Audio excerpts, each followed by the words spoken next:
So here we are in the George Eastman house, now known as the George Eastman Museum. This is where Mr. Kodak lived and worked. And we have been invited to the Kodak Technology Vault.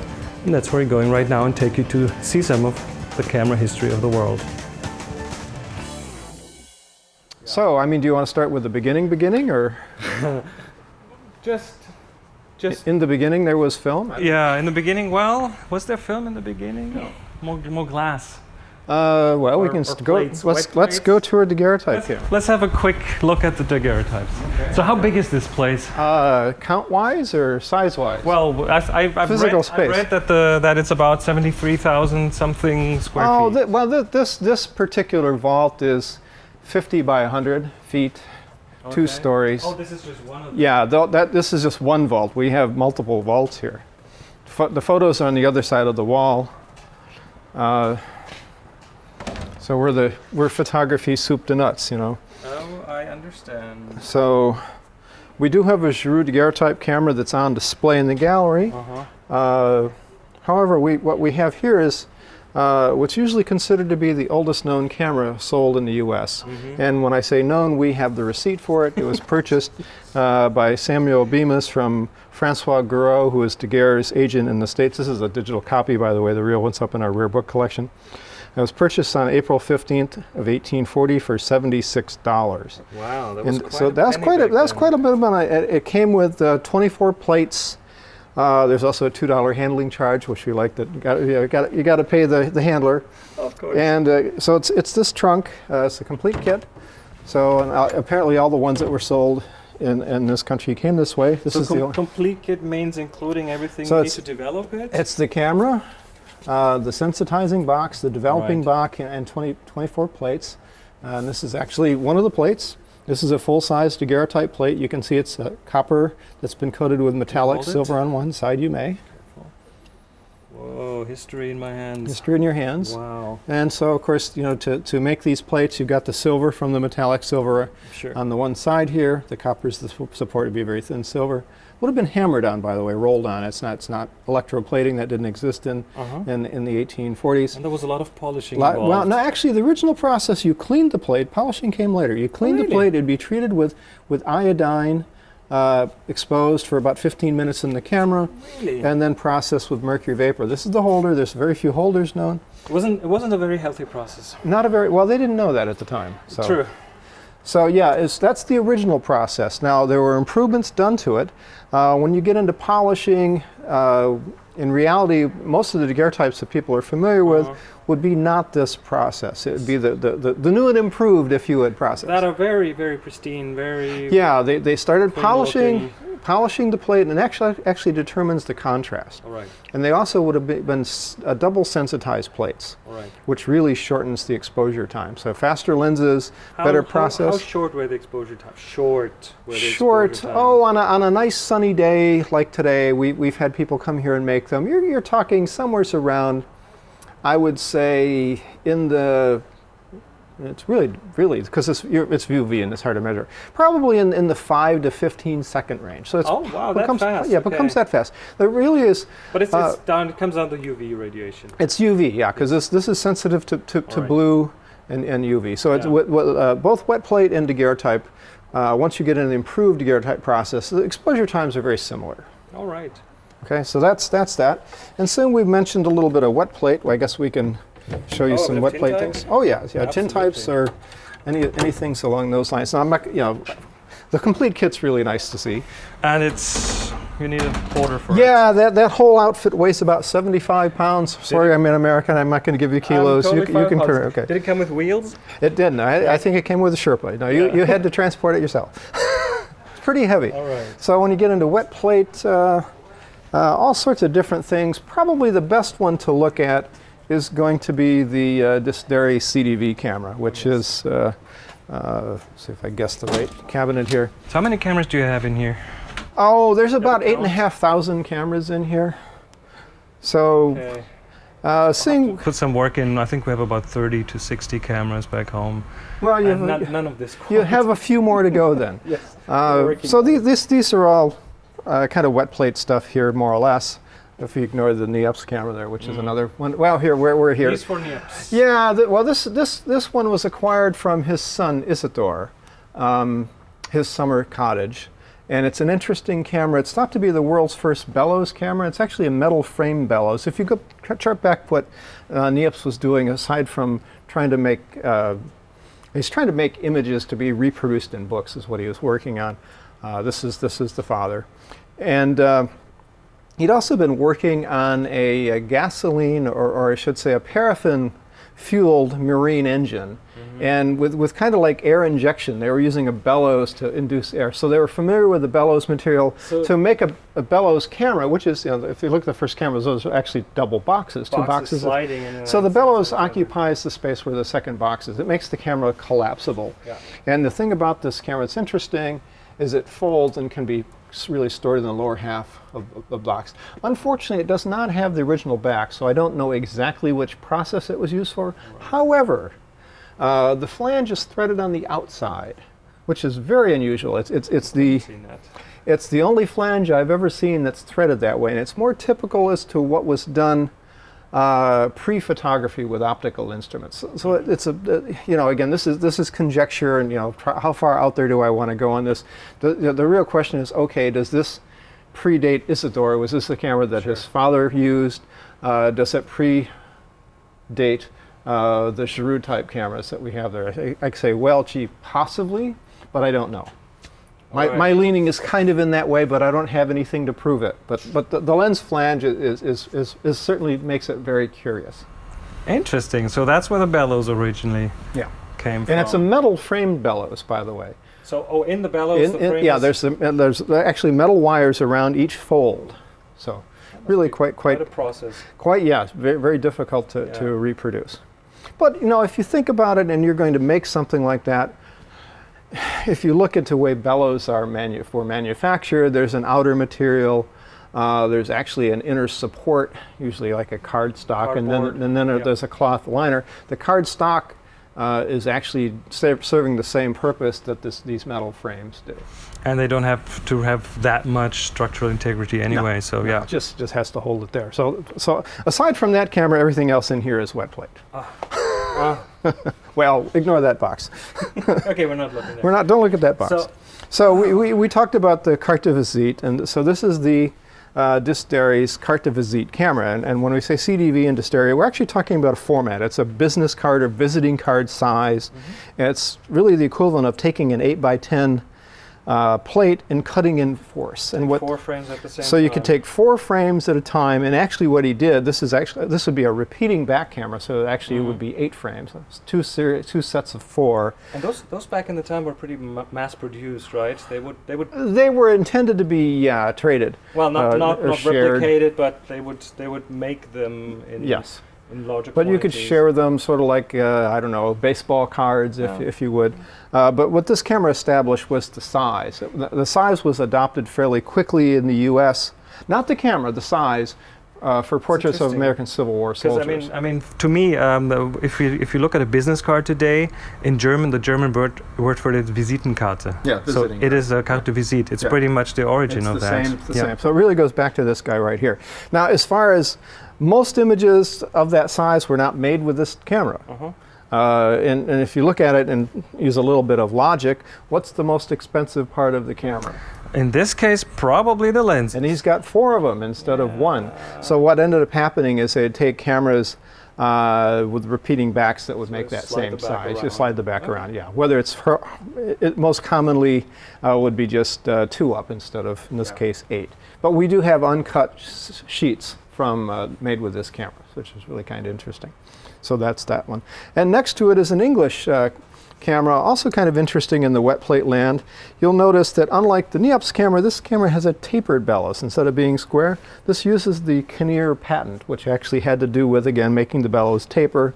And what that does is when you fold the camera, the taper bellows actually allows the camera to be a little bit more compact when you fold it. Compresses better. It also makes it harder to make the bellows because when you make these, it has habits of actually rotating because it has to be folded in a very specific way. But again, it makes the camera a little bit smaller. I still need to find out how to make those because I have a project coming up. Good luck. Yeah, I know, it's not easy. And the complicated thing about that is there used to be two businesses that would make bellows, and I believe they're both gone. I know that too.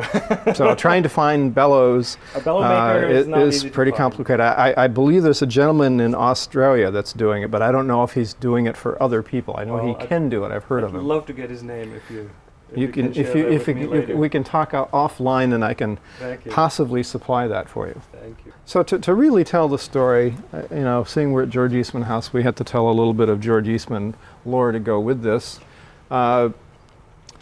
George Eastman was one of the first manufacturers of gelatin dry plates. He actually patented a machine that would mass produce them. We're talking dry plates on glass. Dry plates on glass, so the sensitized materials that would glass is the support. These days, so like in the case of the daguerreotype, it was actually a copper plate that was coated with metallic silver. In the case of wet plate photography, you're using, again, window glass. They used collodion, which is gun cotton dissolved in ether. That was sort of the glue that held the silver sensitized materials onto the glass. But it had to be done wet. So, it was a very good process, created lots of good images, but it's kind of, I don't know, inconvenient. It's time sensitive. You've got to use it. Well, You have like 5 minutes, right, to take the photo? They actually had dry collodion, but it was very slow. But so the idea of being able to pre-manufacture, if you would, images had been around for a while. Yeah. Eastman, to make a long story short, he was going to invest in some land in Santo Domingo. He'd have to have this photographed. So he'd have to hire a photographer or go to do it himself. So he decided to study photography with the local photographer, George Monroe. He actually got more interested in photography, and he started reading some of the European journals, going back to England, about how to make dry plates, and decided to design a machine that could mass produce them. That's really the beginning of the Eastman dry plate company that opened in 1880. These are cameras that would have used those pre-manufactured plates. And this is a big game changer. Before 1880, the concept of an amateur photographer, somebody who wasn't doing this to try to earn a living, because again, when you wasn't there, yeah. there are professional photographers who do this to try to earn a living, but that's another story. It really changes the game. And so suddenly, as soon as you have a new sensitized materials, again, you can buy them pre-sensitized. So now all you have to do is process them, or con a photographer to do that for you. So they start building cameras that are specifically designed for amateur photographers. They're generally called detective cameras, which is really kind of misleading. These were handheld cameras. They don't generally have a bellows in them. They don't sit on a tripod. So they're basically something you can pretty much hold up and go point, click. And they're fixed focus. Fixed focus. Well, some of them are a little more, but they're pretty simple box. Precursors to the box cameras. Right. This is what ends up, if you would. These sort of evolved into the Kodak and then the Brownie. So that's what we have here. Pretty rare when you really get into it. And some of them are a little fancier than others. You've got some nice woodworking here. This is called the Antique Oak Detective Camera, right? It's a detective camera. But it's, again, very typical of what you're looking at. And it's going to... Would you still be focusing on a ground glass? You're going to focus on a ground glass. Put your plate in a holder. Very similar to using a view camera, but it's a box. Yep. Simple to use. And they came in... At this time, we were still talking contact prints, so the size of the negative, is going to be the size of the finished print for the most part. Enlarging was possible. The biggest problem with enlarging is coming up with a light source that's dependable. If we take into account we have electricity and electric lights, but they didn't necessarily have that at this time. Even if I think it wasn't really steady. Well, they could actually, what they were using was this, originally they used sunlight. But the sun has this unfortunate habit of moving, and so does the Earth. So yeah, things happen. So contact printing was really the way to go. Different sizes, and some of them are kind of interesting inside. This one looks like a parcel, hence the detective name. There's the lens hidden behind this little flap here. Can you spin that around for me? Oh, I showed the wrong person.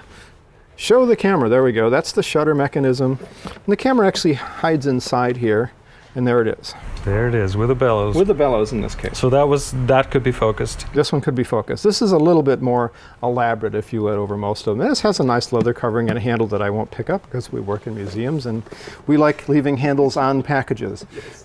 It's the old museum lore. If you pick it up by the handle, you'll have a handle in your hand and a camera on the floor, which is not a good thing. I have a few of these cameras back home. Splat. Oops. Yeah. Well, they were probably perfectly fine when they were made in the 1880s, but that was, more than 100 years from now, and it tends to dry out. And you can see this is pretty typical of what happens to leather right there. So that's a little bit of dry plate. So now we want to look at roll film in the Kodak, I guess, right? Let's continue in the history. Yes, that's a good idea. So let's run over to the first aisle. I can show you a Kodak that still has film in it. Oh, while we're walking here, is there any piece in here that would be your favorite? My favorite camera. Is there one favorite that you have? Oh, I don't know. Here we go. Can you single out one? Well, look at this.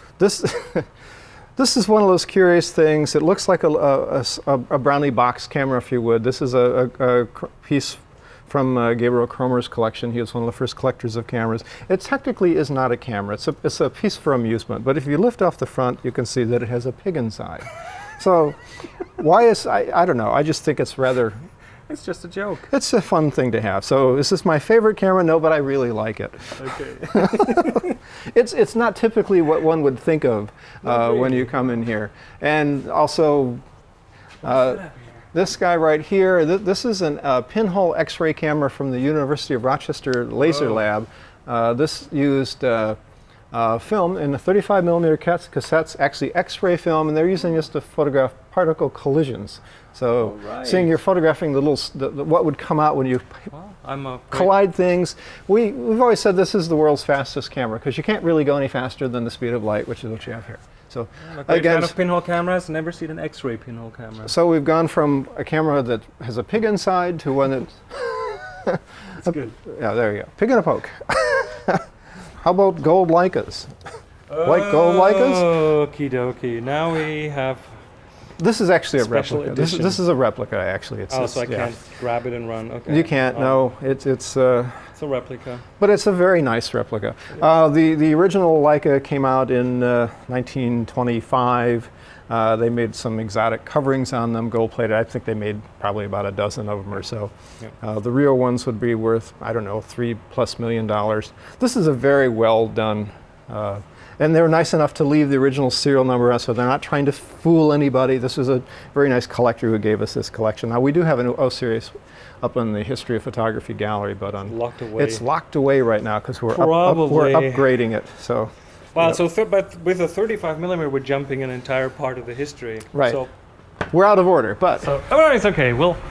I don't even think we'll have to edit it. We can fix that here. We can fix that real quick. So a little bit of just run of history of photography here. You have everything. Is this the biggest collection in the world? I wouldn't say it's the biggest. I had a conversation like this with a gentleman who was aware of a museum that's forming in Virginia, and they said, well, you guys only have 200 brownies. We have 400. So I say, well, but do you have this one? So it's not so much quantity, although we've got a nice quantity. Do you have the brownie Christmas ornaments? We have eight of them on our Christmas tree. We have some. This is the Kodak camera. That's Kodak. What it was named. It's called the Kodak.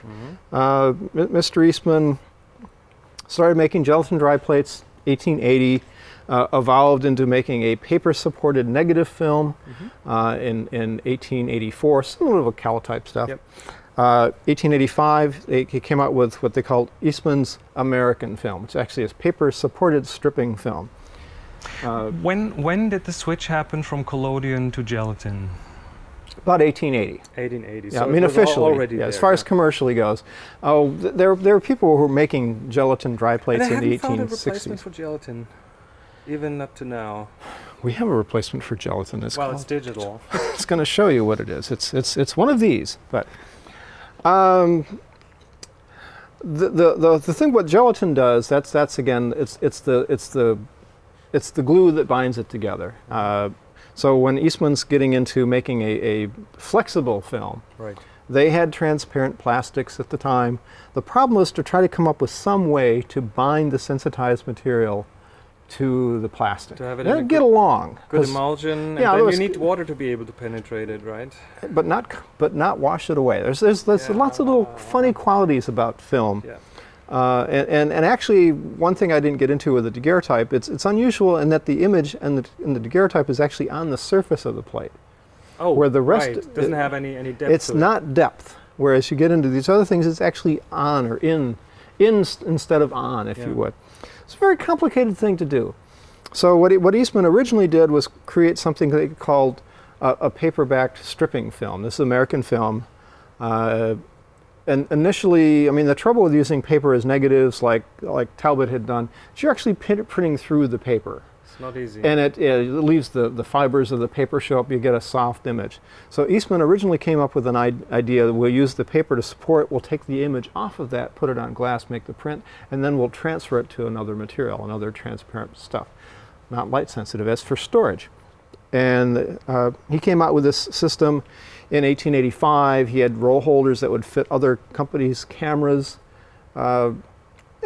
There's nothing wrong with it, except the photographers, they're an odd lot. They didn't like processing it. They thought it was too difficult, too fiddly. And when you think about the extra steps, instead of just taking out processing it, it has the advantage of being lightweight, but it was a pain in the neck to process. So Eastman sort of, I don't know, that you can envision that eureka light bulb coming on and said, well, wait a minute, okay, I have an idea. I'm barking up the wrong tree here. The heck with dealing with professionals, they're not going to change. Yeah. Let's come up with a product that's specifically for the amateur, This one. and we'll do the processing. That's really the key, because that removes the chemistry. So suddenly, instead of having to sensitize and like wet plate, and gelatinous dry plate solves that, but also we'll do the processing means that suddenly the chemistry has been removed from photography. So now all you have to do basically Make it convenient. is make it convenient. You basically cock the string and that takes the picture. And by the way, this is a camera from 1888, not bad, it still works. What's the shutter speed? It's about 20th? a 25th of a second or something like As that. most box cameras, yeah.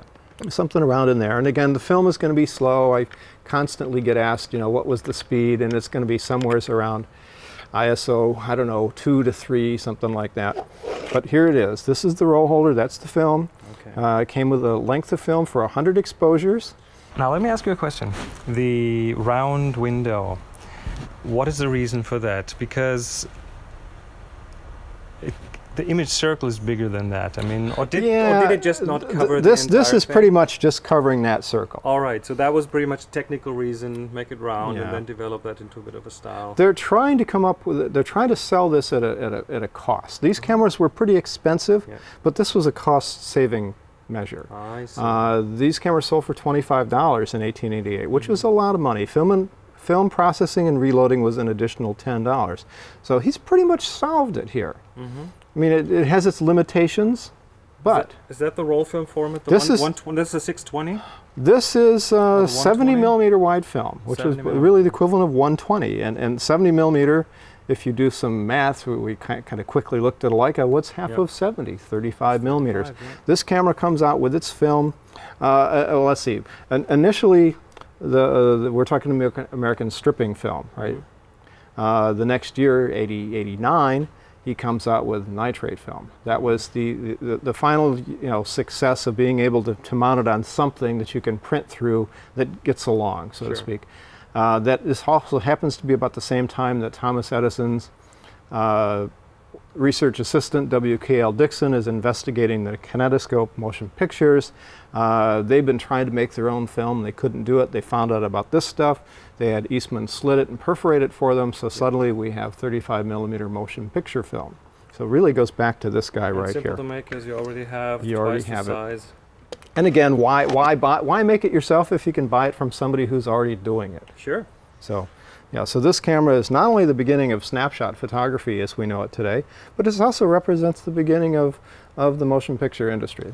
It contains the main ingredient, if you would, the film that was necessary. Brilliant. But with the low ISOs, you needed a bit of light. Yeah, that's the one problem. I mean, if from this time on, what happens with photography is ways to increase your picture-taking potential. Yeah. These cameras worked really great on a sunny day in the middle of the afternoon. It's an f9 lens, 20th of a second, so that can photograph sure anything you have the sun moving. in your back. That's right. With this camera came two things: the instructions how to use it, which consisted of lift the string, push, point, and he actually told you what to point it at, how to make good pictures, so to speak. There was a treatise on how to develop it also. But he's also he's telling you how to use the camera. What is worth photographing? What's a good picture?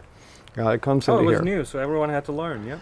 Well, and there's also a little bit of marketing here when you think about it from a business standpoint. And Eastman was a very good businessman. If people get good results, they're going to make more pictures. Of course they so do. we're going to sell them more film and more do. processing. So that all makes sense. But from this point on, it's trying to come up with more ways to use your camera. Sure. So if we add, Can I hold this for a second? just don't drop it. I'm not going to drop this. Yeah. 481. 481. They made about 5,000 of these. There was be very careful, just gently lift it up. That's far enough. And then pointed at it's a waist level. You're actually supposed to hold it against your chest, and you see that. And there's a V sight line, so anything in there. Ah, I see. Okay. And the other advantage of the round format, and if you think about this, if it's a round format and its camera's slightly off kilter, we can straighten it when we make the picture. True. This is before Photoshop. Oh, that is smart. This is very well thought out. Yeah. But so very well made camera. As I said, this is 127 years old. Still works. So from there, when did the roll film with the paper backing arrive? Well, the paper backing, we'll have to go down this way. I guess before we do this, if we look at this other little brass gizmo here, you'll see there's a line etched in it in the top, and there's another one in the bottom. That's actually for indexing, and to go from one frame to the next.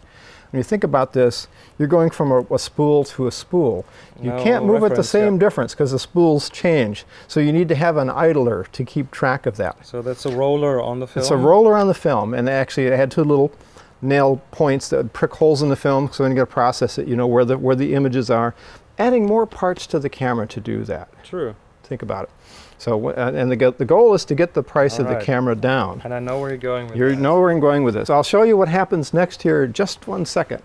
So if we go down the aisle, see if I can find what I'm looking for, and eureka, we found it. This guy right here. This was a product made by Blair Camera called the Bullseye. And what this does, it's basically very similar to the Kodak, except it has this little guy in the back, this window in the back.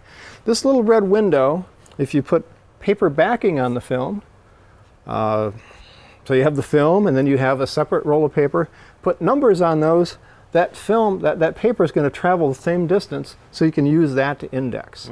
Eastman really liked this idea. In fact, he liked it so much he bought the company. Made things easier as long and as in the fact, film is he ended up making his basically his same, almost the same camera, right. So that's 1895. They made about 55,000 of those in 1895. Well, that's a lot of cameras, especially when you realize these are mostly done by hand. Still pretty expensive. The Pocket Kodak, which is a smaller version, sold for about $5. These were about $7. However, the real solution to this is this guy right here. This is the Brownie camera from 1900. In fact, this is basically from the first month's production. It has a slightly different back design, but you'll see it still has the little red window on this. In fact, this one, like I said, this is from the first month's production. These cameras sold for $1. Roll of film was 15 cents. Processing was 40 cents.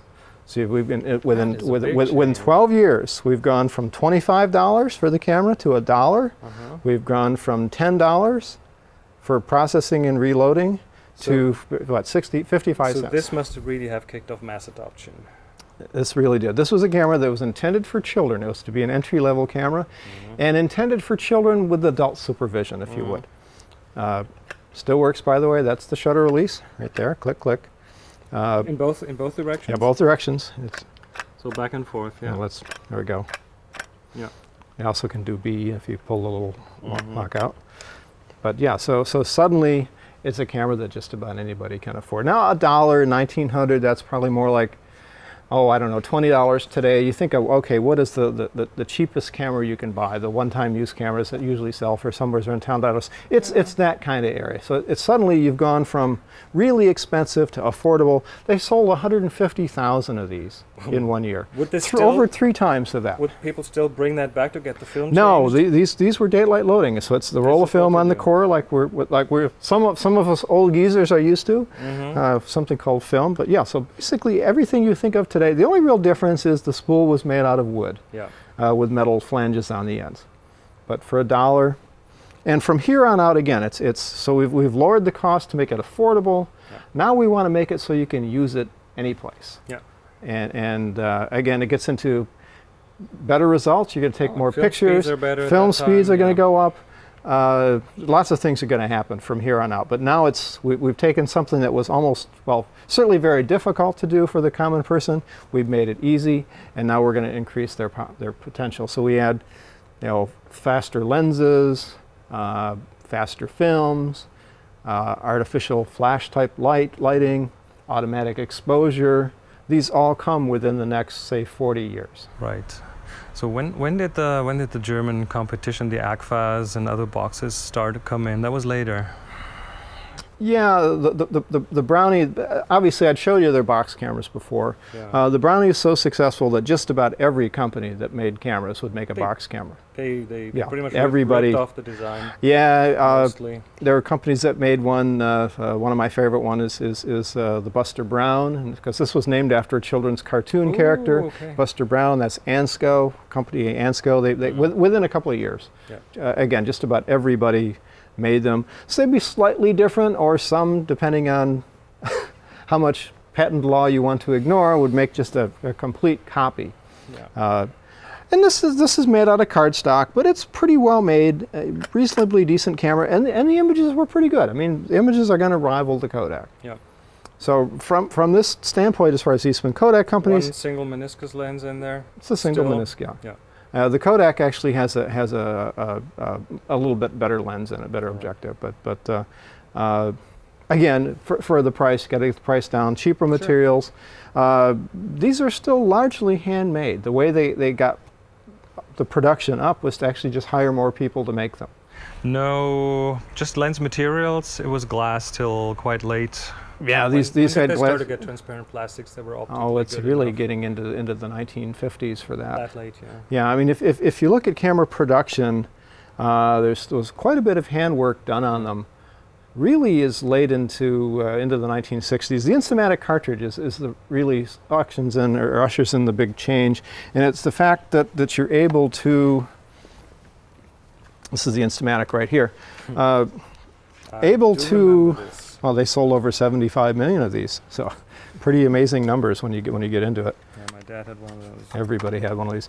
Being able to come up with the light tight cartridge that will accurately place the film in the focus point in the camera is pretty amazing. And it's still using backing paper. And it's still using backing paper, because that's the cheapest way. Fewer parts.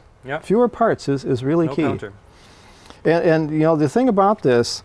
And I didn't realize this. I mean, I had one of these. People thought, well, what's wrong with them? You get the pictures back, they're not always really sharp.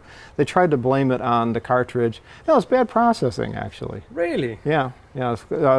When they were doing investigations into the disc, they looked at other formats, and they were hand processed and hand enlarged. I actually knew the gentleman who worked on this, and he said, they were all blown away the quality that came out of this. Well, it should. The film's bigger for one thing, but it was the fact that the photo finishing labs got sloppy. But the film itself was always sharp, or as sharp as. Yes, I mean, it's not going to hold it perfectly flat, but flat enough. It's depth of field that you're going to get out of lens with it. Again, this is around about an f9. They didn't really change that. I mean, they sold ones with better lenses. Wow. But price point. It's a price point. And again, the money was, they didn't lose money on cameras, I don't believe, but they certainly made a lot more money on film and processing than they did on the cameras. I know a few other companies that have that model. It's a pretty good model. It's a very successful model for a long period of time. So I mentioned automatic exposure. We're probably going to do these out of order. This is the Super Kodak 620. This is the first camera for automatic exposure. And what they did is they manually or mechanically connected a galvanometer, which is it's a selenium cell galvanometer, to the aperture of the lens. So you'd select the shutter speed, and the lens would... Selenium cell would have enough... Right. That was mechanically quite fragile, wasn't it? Yeah, and they did it. And they did this in 1938, the Super 620. They made about 750 of these cameras. Not many of them made. And actually more of them broke. I think they said they made 750 and repaired 2,000. They had a problem with the self-timer. The self-timer would lock up. But rangefinder, yeah. Has a rangefinder, couple of rangefinders, single window viewfinder. Also another. This is a very high-end camera. These sold for about $250 in 1938, which is a lot of money. Fast lens, capable. At this time, the highest film speed was, I believe, 16. This is the other thing that people don't realize is how much film speeds have changed over the years. And it's non-coated lens. The other advance that we're not really getting into yet is going to be color. And Eastman... Color after 1950, 50-something? Well, actually, the first... I mean, color was earlier, but the mass... Yeah, I mean, color stops being a scientific laboratory experiment, really with the introduction of the Lumiere autochrome plates in 1903. Those are not true to nature color, but they're color-like. It's interesting, you randomly place colored dyed potato starch grains as a screen over the plate. Very slow because you're adding a ladle to it.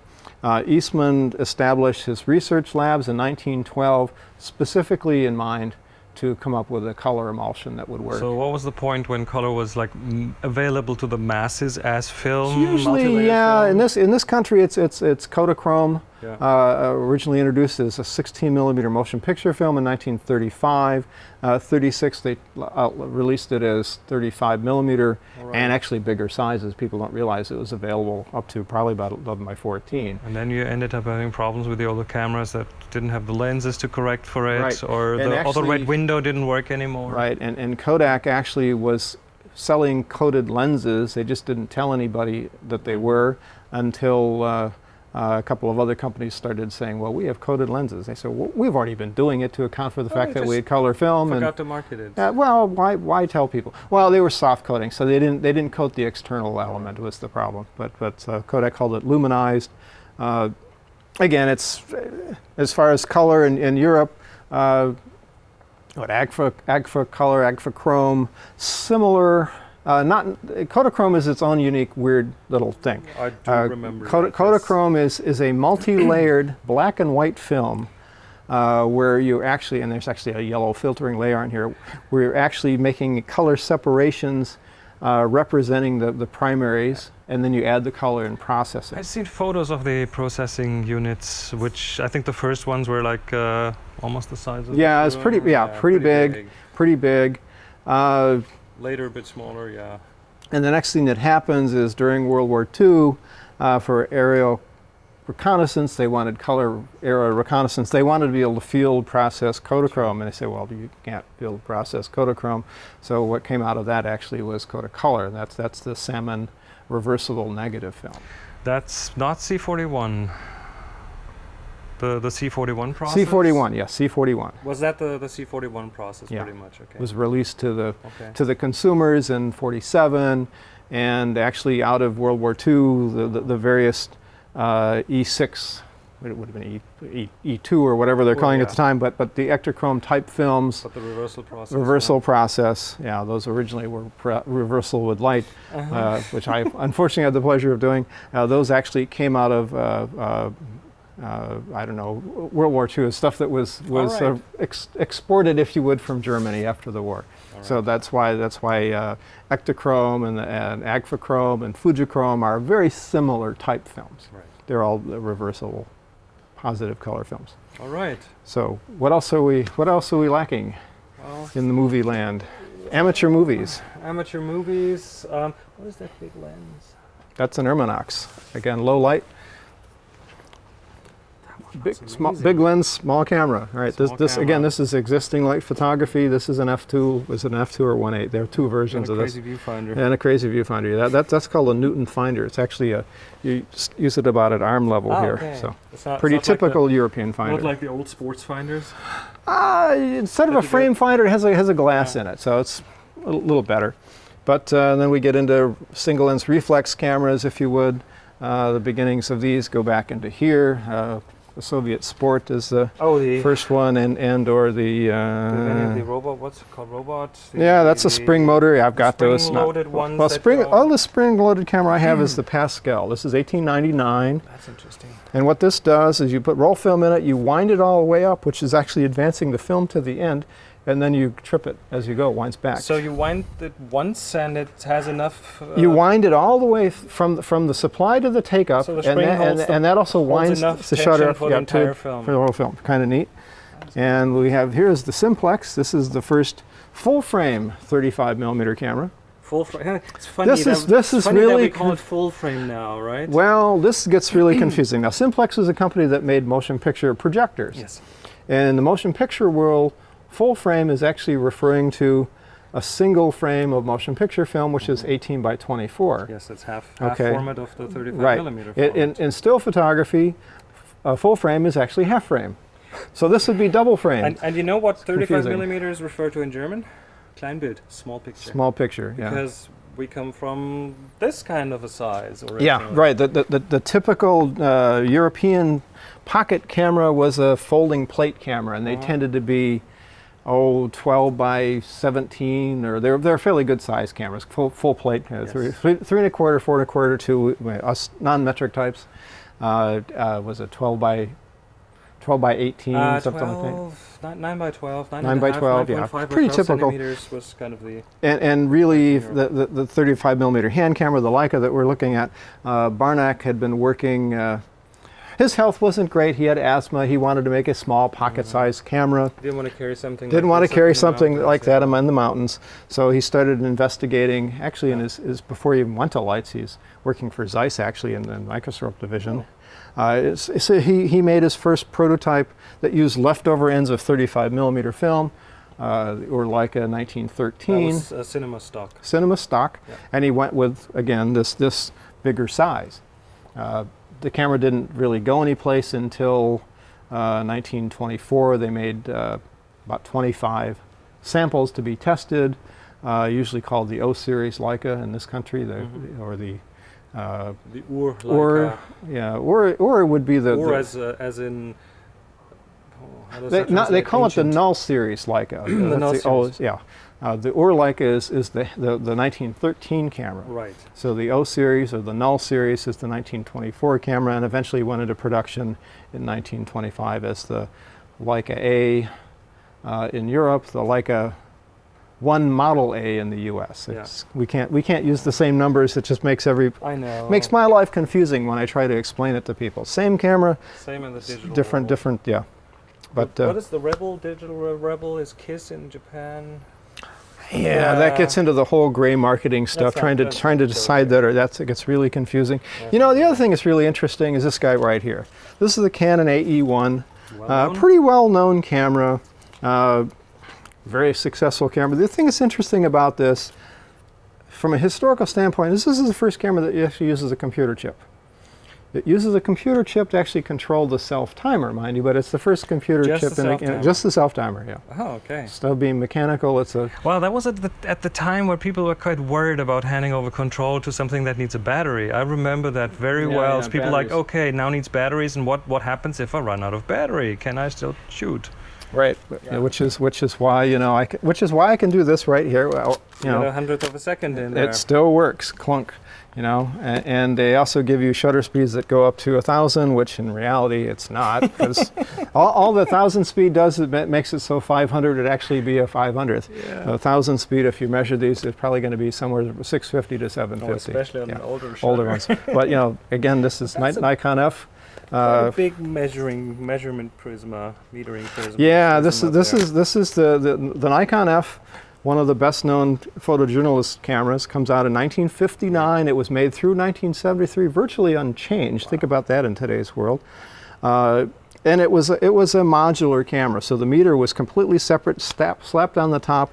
The link is external. There's a little prong pin that drops down, or arm that drops down into this prong. Yep. And again, batteries are a problem with this because you can't get this battery anymore. You can use a substitute, which kind of works. These the mercury batteries you can't use anymore. Yeah, they don't quite put out the Zinc same air stuff voltage. doesn't last long. It's a problem. But so I don't know. So you M3. We went through the history pretty much from the start. Are there any pieces in here that are like that you say, wow, this is really cool, I want to show this? Doesn't matter if it's digital, analog, just anything that you would go, hey, you have to have a look at Okay, the first zoom lens. Here we go. This is the Zoom R. It's trying to get us into things that we use today, right? Prior to this, if you're going to use you'd have to have a bag full of lenses. Now, optically, it's pretty complicated, not that good, but they're the first to do it. This is 1959. Wow. Let's see. Volklander, German. There you go. Hey. Well, how can you talk about photography without talking about the Rolleiflex? This is not the first twin lens reflex. Some of the actually dry plate cameras were twin lens. And what you're doing here is you're using a separate lens to view the subject versus taking it. And what it does in the case of portraiture is you never lose the sight of your subject, which is, especially with a view camera, is really complicated because who knows what you're going to get. And you're not pointing it straight at the subject because you're looking down, so it's less threatening. And the other thing that's nice about this, when you think about it, it uses a square format. Because of the twin lenses, you don't have to turn the camera sideways. You just crop off the parts that you don't use. Not necessarily the most efficient way of using film, but it is certainly an easier way to build the camera. This comes out about 1929. This is the first model. Yep, I held the first analog photo workshops I held were on the Rollei premises. Wasn't much left of Rollei back then, but history. Oh, amateur motion pictures. This is the Cine Kodak, 1923. I picked one that doesn't work. Oh, so this was the one you had to This crank? would be the hand crank one, yes. This is the only one I have that doesn't work. The reason it's here is the original just had one viewfinder. It doesn't have the top viewfinder. But they took the film that they had for 35 millimeter, cut it in half and put the perforations on the edges instead of in the middle, because actually half of 35 would be 17.5 last time I checked. Other companies had used that. They found that having the perforation in the center of the frame tended to make the film break. So this is the beginning of the Cine Kodak 1923 16 millimeter film. And this actually came with a system. It came with a projector. So the camera and the projector and a screen and an editing system sold for about $500. A lot of money at the time, but this was really the beginning of home movies. Only hand camera, 1925, they come up with the Model B. So it's same camera, they've made it smaller, but they've also added a spring motor to it, so you can you crank it, wind it up and go. And it still works. Still works. Not bad for something from 1925. Yep. So that's certainly important. Flash bulbs. We didn't talk about flash. Oh yeah. Another German product right here, the Vacuum Blitz. This is the first flash bulb. It's a glass bulb that's full of magnesium foil. It's foil. Foil were the first bulbs. Isn't the mesh? It's in the No, the wire It's- comes later. So the original was like this. But were they also filled with oxygen, and that would make them go Yeah, faster? it ignites when you put a small electric charge into here. Yeah, So this makes starter in there. this makes indoor photography possible. And these are all things that we take for granted. Is all built into whatever camera you're carrying. You probably have all these little pieces in here. So you've got a flash, you've got automatic exposure, you have a zoom lens. So we just took all these little parts and just modern camera. But it took roughly 50 years to get there. It's a long process, yeah. Yep. Let's see other things. Well, this is the oldest known digital single lens reflex camera. This is happens to be built on a Canon, and yes, this is kind of interesting. Eastman Kodak Company produced their first imaging sensor in 1986. Right. We made them, but it's not. They made them. They weren't selling them. Yeah. A U.S. government agency, to remain nameless, you can probably guess, wanted to know if it'd be possible to put that sensor into a film camera, and a gentleman named Jim McGarvey, Kodak engineer, took the Canon camera, that's what this particular agency was using, and they mounted their M1 sensor in it. So it really is a film camera with a digital sensor where the film would be, and tethered to it is a power supply and a memory card. How much memory on that card. Yeah, not a whole lot. But so But this is the first not, one. it's not a cassette as in the first in the blue one. That Right, I've right. seen, It was yeah. so it's actually is a memory circuit of some sort. As I said, this is the oldest one known. It's not the oldest one. They actually made one for this particular government agency, not as robust as this. That would have had actually a ribbon-wired hard drive to it, Okay. so a little bit thinner. So they decided to make 2 more of these cameras. This is one of the 2 to find out if this was an actual business to investigate. So this was called Look at it nowadays. This was called Tactical Camera. Dates from 1987-88. They continued the investigation. This is Hawkeye 2. They've taken that system and actually built it into something that would actually hold, in this case, a memory card that holds 4 pictures. Wow. Not compressed images, by the way. There's the sensor again. So is that still a lab model, or was that was never commercialized? No, this was never commercialized. They probably made maybe a half a dozen of these. Or so, and they switched to Sensor Nikon. size. They switched to Nikon bodies because that was the camera that most professionals used. Yeah. And they didn't call this a camera. They called it the Hawkeye 2 imaging accessory All right. because they didn't want to compete with film. They decided that the 4 pictures would be kind of, I don't know, not a very good solution. So they developed a slightly different version. It was tethered. Unfortunately, I don't have the tethered device for this. I know where there is one, but basically the same camera but tethered. In 1991. This became an actual consumer product called the Kodak DCS. The press would name it the DCS 100 when the 200 came out. And what we have here is the, again, battery, memory card, and also has a playback unit, so you can actually see the image on the back of this little panel. Wow. These sold for about $25,000. They made about 900 of them. This is actually a second production run. The only difference would be this red band here. On the first version, they have the yellow one. I have those also. They also came in a rather large case. If you look on that shelf up there, you see that big Oh, gray that's the case. suitcase. That's the case for it. All right. So about $25,000. The next year, they integrate it down to this size. This is the 200. Hence, that became named the 100. So they've been able to shrink it down, put a hard drive in here, It's handy. and would be handy. It was connected to a Macintosh, probably a 2 CI, which I've been looking for, computer. And what happened next, actually, is the press decided that's a really good idea. Even though the cameras cost a lot of money, they're, like I said, $25,000. So Kodak, and you'll also notice that it says Kodak on here bigger than Nikon. These were not made, this was Kodak's camera built into a Nikon body. There was no agreement between Kodak and Nikon. They just bought the bodies and used them. Oh, really? Yep. So this is the AP NC 2000E. This was a deal between Eastman Kodak Company and Kodak. So all press photography in the U.S. basically was done with these cameras. It's a tuned up version of the 200, and it has one really neat thing. You can actually take the hard drive out, portable hard drive. Oh, okay. When was that? Oh, this is 1992. 92. Okay. So we're coming up, believe it or not, on the 25th anniversary of digital photography for pros. And now we do it Just with these hard to things. believe. Yeah, it's all where it all comes from. And you think about it, these cameras, $25,000, that's a lot of money, but it's certainly cheaper to do that than it is to basically hire planes to fly your film back it's to get it faster. across there. And it's faster. Much faster. So cheaper and faster, believe it or not. And this would evolve into a whole line of cameras. The next thing really to talk about is, what am I looking for here? I'm looking for this right here. This is the Apple Quick Take 100, be the first color consumer camera. It says Apple on it, but it's actually a Kodak product. They partnered up with Apple Computers. These were sold for about $700 to amateurs, fairly small image, 640, 480, 640 image. It'll hold about, I think it was 16 color. This was an application of Bruce Bayer's color filter array, which is pretty much how all digital. That's the bio array. Yep. Next year, Kodak came out with their own branded version, the DC-40, and pretty much, again, what's in your pocket sort of evolves from that. And seeing we're pointing at phones, well, this is an interesting. This is one of those vaporware. This is a product that never happened. People always want to know, why can't I put a sensor into my camera? That was my biggest question when the camera Well, you could started have, going as a digital. matter of fact. We could have. You could have. This is what everybody wanted. This is called silicon film. So instead of, Can I just carefully hold there you this? go.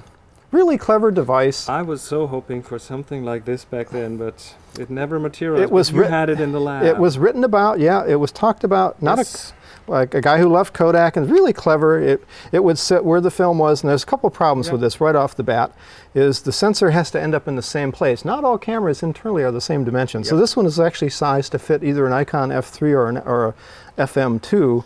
And the sensor size would have been a problem too. Not so much. No, this is 2 megapixel. These were designed to sell for about $600 around. Powering it?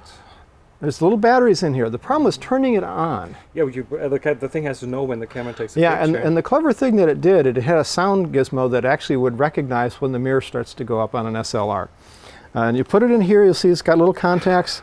This would go into the PCMCI slot in your computer, and even little, really cute. But and again, these were to sell for about $600 in 1999. Who decided that it wasn't gonna be a product? They couldn't really get enough startup money to do this. The camera companies didn't want to do it because they wanted to sell you new cameras. It would have allowed me to use my SLR a while longer. For a while longer. Yeah. But then we get into cell phones. It's certainly interesting. Cell phones had been around. This is the Nokia is the first sold in the U.S. and this is a camera phone. We actually would make really bad pictures with it. And it would evolve All of them did for a while. Yeah. This was one that I used. This was the Motorola E815. Again, it's not quite a megapixel. Trying to make you could make an okay bad image with this with a little bit of practice. But really, when you get into the original iPhone, really shows the development. Again, of it, Yeah. So the iPhone, and of course, we all know today that whatever you've got in your pockets, making probably something That's in the vicinity of 12 megapixels, megapixel, and good quality. and pretty good, surprisingly good quality. I actually shot a couple images while on vacation with for some friends, and I made a print and gave it to them, and they didn't believe that it came out of my cell phone. I said, well, they can make really good pictures. One other thing that's really of interest, and people kind of lose track of this too, this guy right here. This is the Kodak EasyShare 1.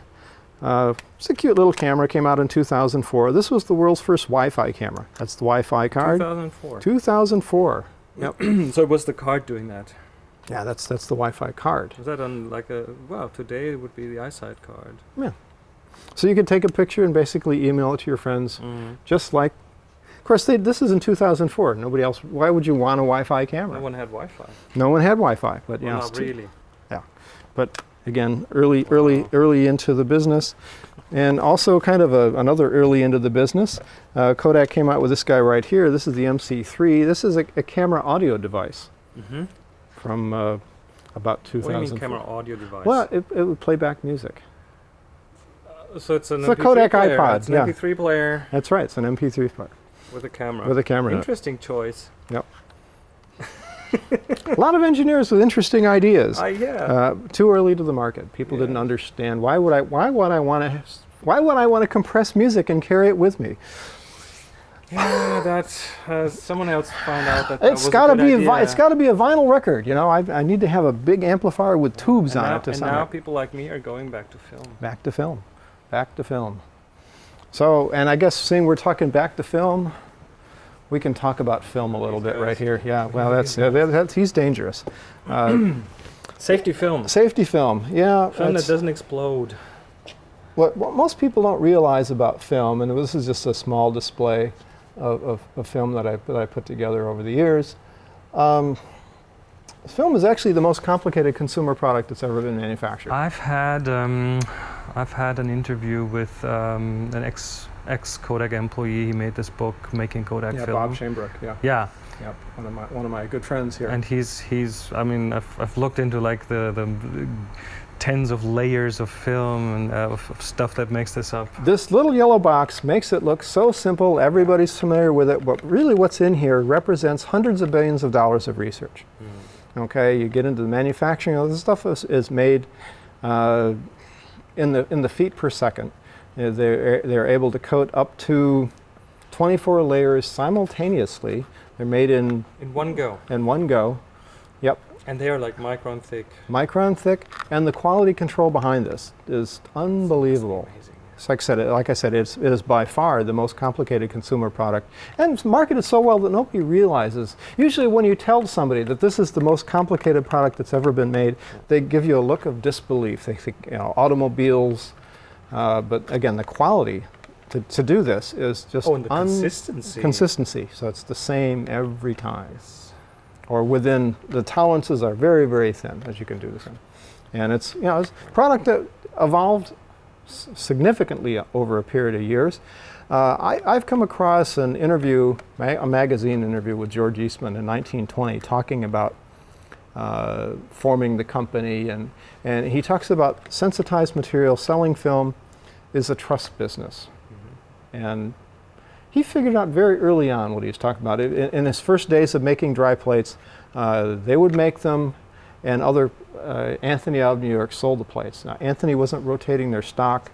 This is before they knew that film would age on the shelf. So by not rotating the stock, Anthony actually sold plates that were not light sensitive. It's not Eastman's fault, but he took it on himself to replace those plates, because he was building a trust business. If you lose the trust, you're going to lose the business. Oh, with pictures are memories. Pictures are important. That's right. And if you look at what's on today's mobile phones, everyone is trying to do an as good as possible job to back that up, to save it, to never lose it. Yeah. And when you buy film, you're actually buying the highest quality image at the time. In the case of whether you realize it or not, now when you buy a digital camera, at the time you're buying that camera, you've already decided how big that picture is going to be and what quality it's going to be. In the case of film, the changes. Yeah. So a lot of decisions that are made with film were made by people who put hundreds of billions of dollars of research and innovation into it. In the case of your film, you're not covered. So in the old days, with film people's kind of spoiled. You take pictures, get the prints, put them in a drawer, they kind of take care of themselves. You don't have to worry about maintaining it per se. Yeah, they'll last 100 years or whatever, with virtually no work on your part. In the case of your digital pictures, well, obviously ones and zeros are going to last forever. However, you have to be involved, or somebody will have to be involved in maintaining those, and maintaining not only the file, but also what's going to read the file and what you're going to play it back on. So it's an interesting time that we live in. The same folks that had trouble finding their digital word processing files 15 years ago or 20 years ago, you have to change your way of thinking. I remember someone saying the last 100 years will be the least documented 100 years of mankind. I hope that's not going to be that way. Well, okay, we have to have people who are vigilant enough to realize that we're taking care of, in this case, we're taking care of a fragile thing. In the case of digital things, we're taking care of you're taking care of an ether. There's nothing there. You need something to play it back with.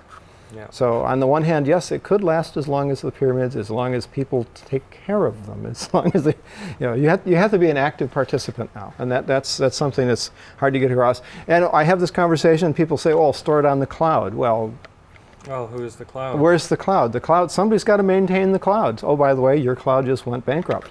So yeah, it's better off, as much as you don't want to do it, you probably have to make up your own backups. And hopefully your children and their grandchildren will, because otherwise the images that are on your phone you'll lose when you go buy another phone, because they just went away. So yeah, it's quite possible that the people who are growing up today will have almost no images of their childhood, unless there were prints that were made and on good quality paper with good quality ink. Big proponent of printing. Yeah, printing. Yeah. So getting stuff out. There you go. The history of photography in a nutshell. That was amazing, Todd. Thank you so much. You're welcome. Wow, what a cool place to be. So much history of photography. I want to really thank the Eastman House for letting us go into the technology vault. That was really good. And by the way, if you want to find out more, go to eastman.org or come to Rochester, have a visit. The museum is brilliant too. So I want to come back. I want to see more photography history. Thanks for being with us. Take care.